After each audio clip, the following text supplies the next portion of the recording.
Pemirsa, makin menjamur kegiatan pengeboran minyak ilegal di wilayah Kecamatan Keluang. Tim gabungan Polsek Keluang bersama TNI serta Pol PP melakukan tindakan preventif terhadap pelaku kegiatan ilegal drilling.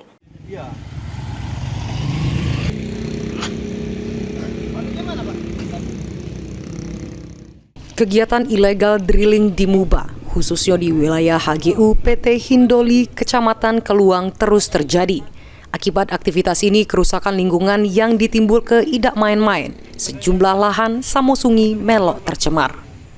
Tim gabungan dari Polsek Keluang Koramil 40110 Sungai Lilin samo anggota Satpol PP Muba terjun ke lapangan untuk nertib ke sejumlah kegiatan ilegal drilling di wilayah Kecamatan Keluang. Kapolsek Keluang AKP Yohan Wiranata memperingat ke warga supaya tidak ngelaku ke kegiatan berbahaya serta meminta warga untuk membongkar sama menutup sumur minyak secara mandiri.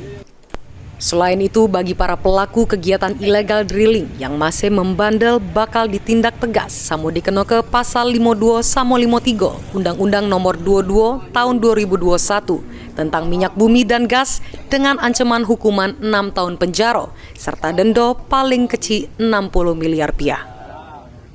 Kegiatan hari ini merupakan kegiatan Satgas Preemptif yang dilakukan oleh Polres Muba gabungan dengan Kodim Muba dalam rangka memberikan edukasi ke masyarakat bahwa akan ada kegiatan yang bersifatnya lebih represif yang dilakukan oleh Satgas Tindak dan Satgas Rehabilitasi dari Provinsi dan Polda Sumsel.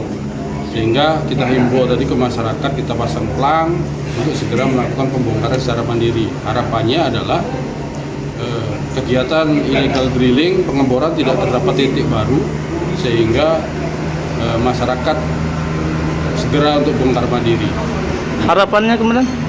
Harapannya sesuai dengan PT Hindoli selaku pemegang hak guna usaha mengharapkan masyarakat untuk tidak melakukan pengeboran di lahan produksinya sehingga kegiatan operasi produksi yang dilakukan PT Hindoli dengan izin perkebunan tidak mengganggu kegiatan aktivitas. Ruzi Iskandar, PAL TV.